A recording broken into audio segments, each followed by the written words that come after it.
Hello दोस्तों, तो कैसे हो यार आप लोग। आशा करते हैं आप लोग बहुत मस्त होंगे। तो देख सकते हो यार, आज हम देखने वाले क्लास 12 फिजिक्स का सबसे ज़्यादा महत्वपूर्ण टॉपिक है आपका प्रत्यावर्ती धारा जनित्र अथवा डायनेमो। ठीक है, ये क्वेश्चन मोस्ट इंपॉर्टेंट एग्जाम के लिए 5 नंबर का हर साल पूछा जाता है। ठीक है, कि क्या होता है प्रत्यावर्ती धारा जनित्र, इसका चित्र बनाओ, इसकी रचना लिखो, इसका सिद्धांत लिखो और कार्यविधि लिखो। इतना लिखोगे तो आपको 5 नंबर मिलेंगे। ठीक है, तो मोस्ट इंपॉर्टेंट टॉपिक है। ठीक है, आपका जो प्रत्यावर्ती धारा इस चैप्टर का, ये आपका प्रत्यावर्ती धारा जनित्र और ट्रांसफार्मर दोनों इंपॉर्टेंट है। ट्रांसफार्मर तो हमने करा दिया है, आज हम देखेंगे प्रत्यावर्ती धारा जनित्र अथवा डायनेमो के बारे में। ठीक है, तो यार प्लीज वीडियो को शुरू से लेकर आखिरी तक जरूर देखना, एक एक पॉइंट को बहुत मस्त तरीके से समझेंगे। ठीक है, तो चलो बिना टाइम वेस्ट किए वीडियो को शुरू करते हैं।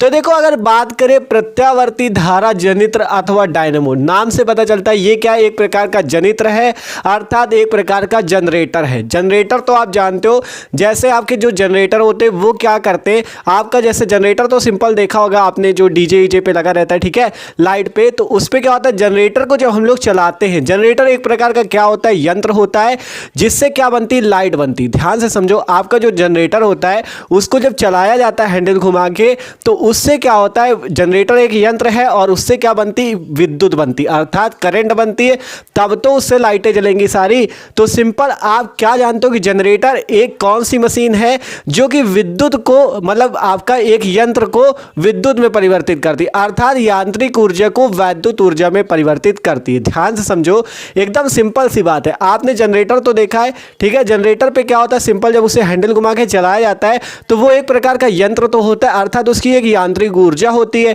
अब आपका होता क्या, जब आपको जनरेटर को चलाते हो तो वो यांत्रिक ऊर्जा किसमें बदलती है, विद्युत ऊर्जा में, और उससे करंट बनता है, और करंट जब बनता है तो उससे सारी लाइटें जलती है और जो आपको जलाना है वो जलेगा। ठीक है, तो सिंपल अगर बात करें जनरेटर की, तो जनरेटर का ये कार्य है कि आपका यांत्रिक ऊर्जा को वैद्युत ऊर्जा में परिवर्तित करना, एकदम सिंपल सी बात। ठीक है, जनरेटर का क्या कार्य है, यांत्रिक ऊर्जा को वैद्युत ऊर्जा में परिवर्तित करना। तो सिंपल आपको देखो करना क्या है, ये जो जनरेटर, इसका चित्र बनाने से पहले आपको इसके बारे में थोड़ा बहुत लिख देना है, फिर साइड पे चित्र बनेगा, इसका सिद्धांत लिखना है, इसकी रचना लिखनी है और कार्यविधि लिखनी है, आपको पूरे 5 नंबर मिलेंगे।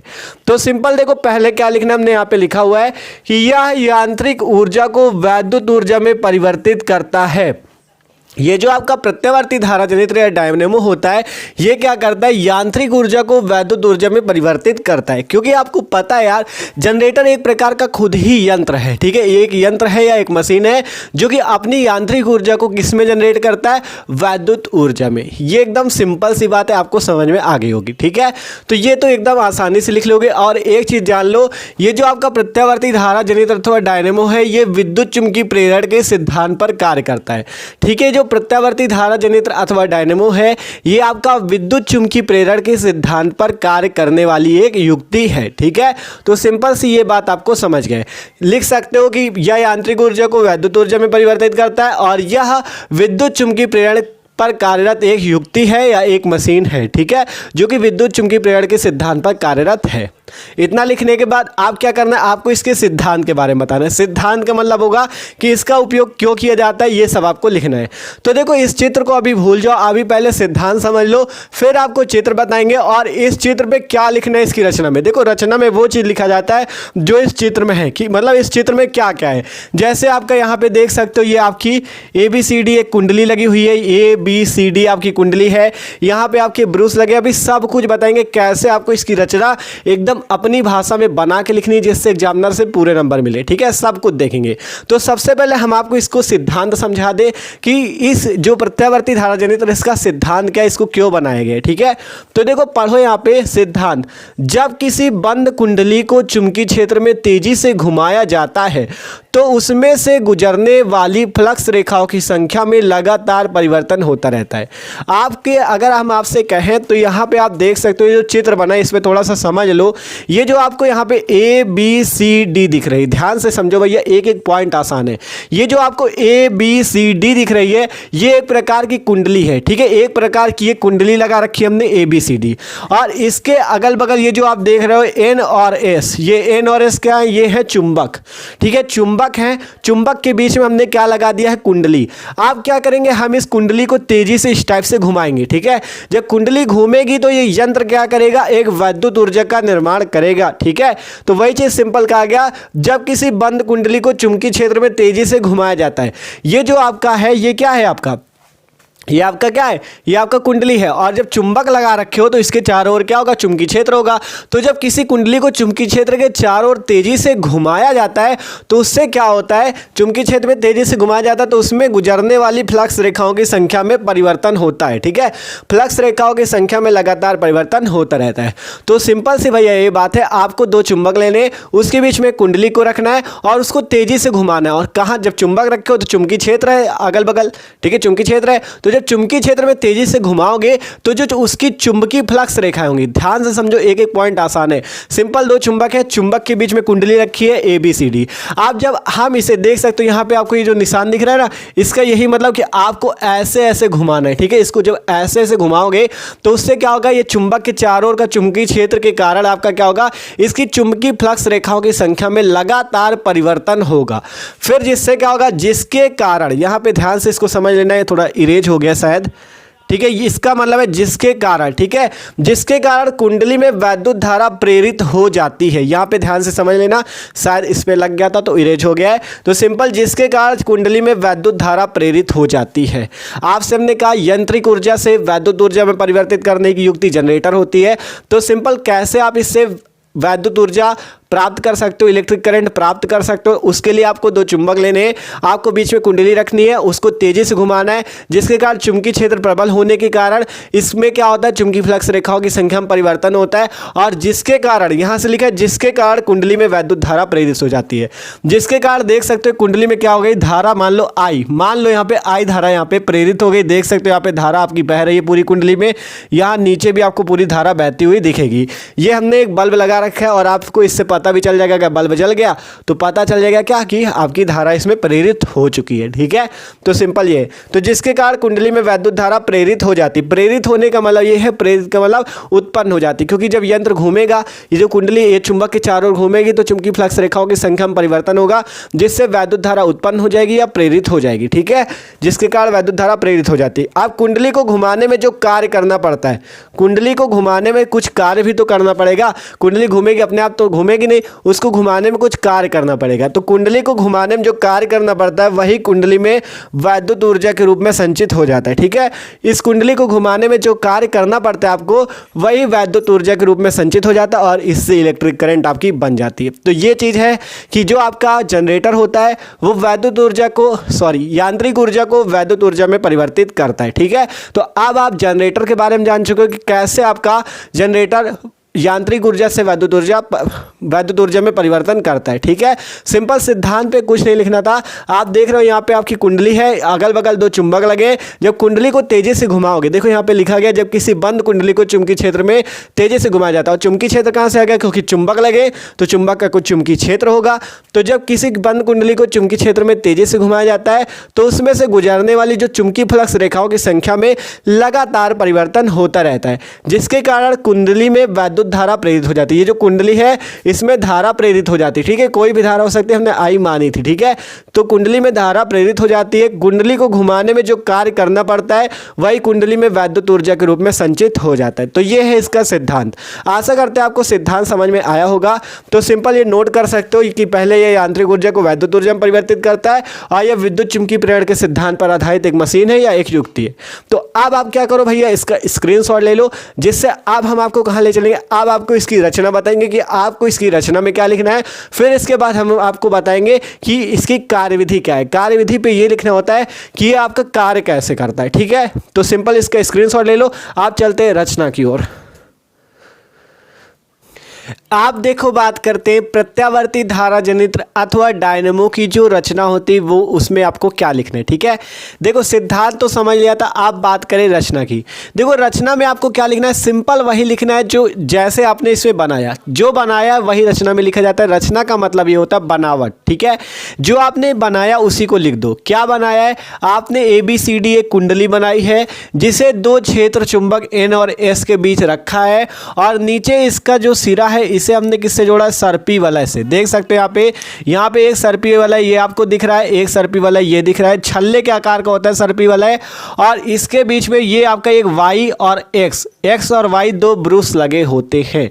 बस इतने इसके मुख्य भाग होते हैं। आपको यही रचना में लिखना है। क्या क्या, पहला एक ये कुंडली, ठीक है, एक कुंडली हो गया, और दूसरा ये दोनों आपके चुंबक जिन्हें क्षेत्र चुंबक के नाम से जानते हैं, और इस कुंडली को आर्मेचर कुंडली कहते हैं। ठीक है, नीचे यहाँ पे दो छल्ले लगे होते हैं जिन्हें सर्पी वलय कहते हैं, और यहाँ पे दो ब्रूस लगे होते हैं जिन्हें एक्स और वाई कहते हैं, कार्बन के ब्रूस होते हैं।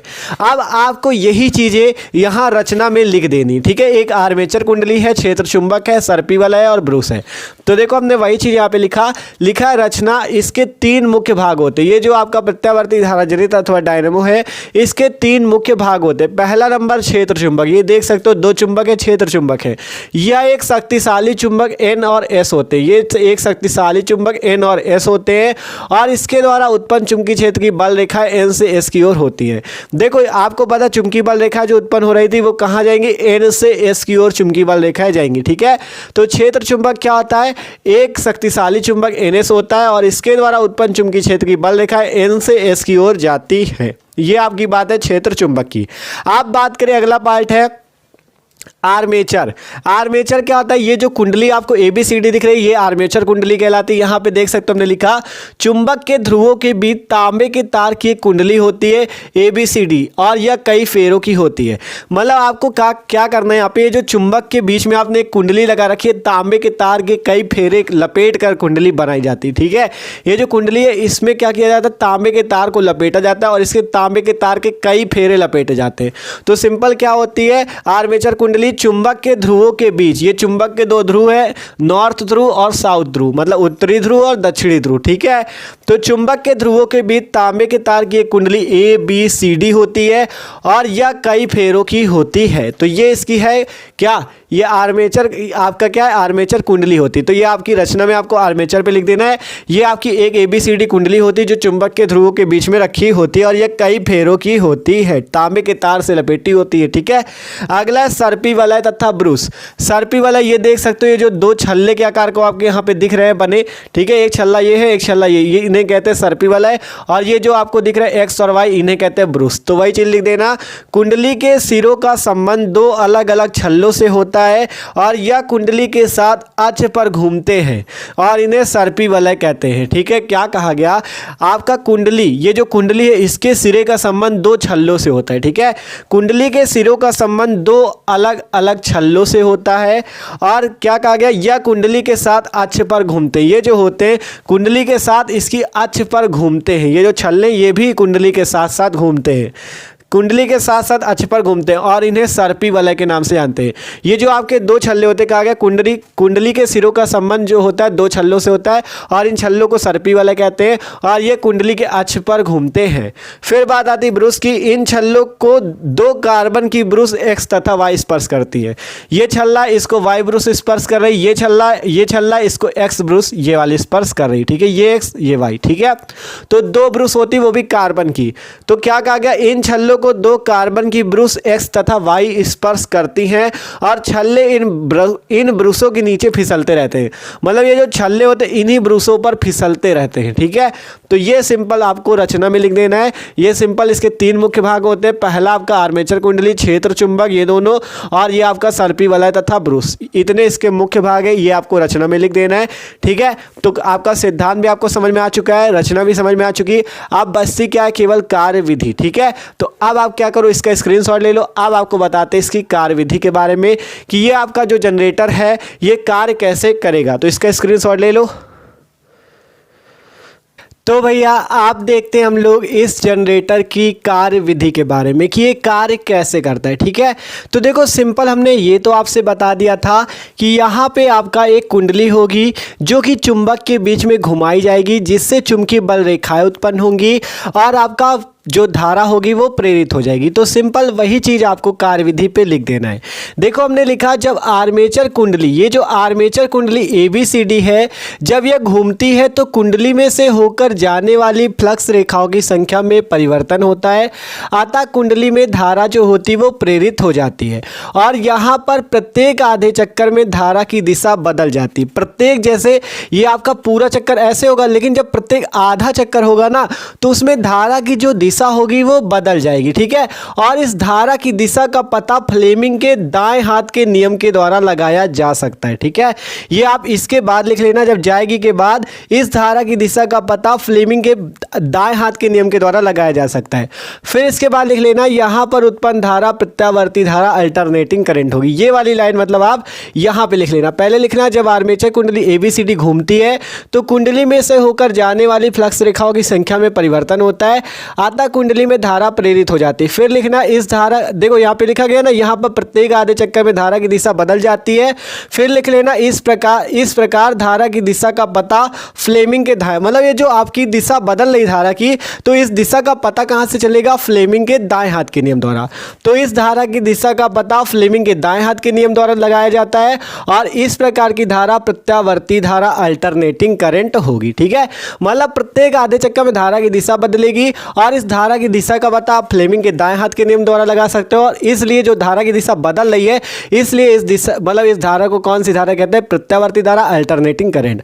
तो सिंपल से इस टाइप से आप कार्यविधि लिख देना। सिद्धांत हो ही गया था, रचना भी हो गई, कार्यविधि, चित्र, सब कुछ समझ चुके हो। सिंपल आपका ये क्या करता है? यांत्रिक ऊर्जा को वैद्युत ऊर्जा में परिवर्तित करता है।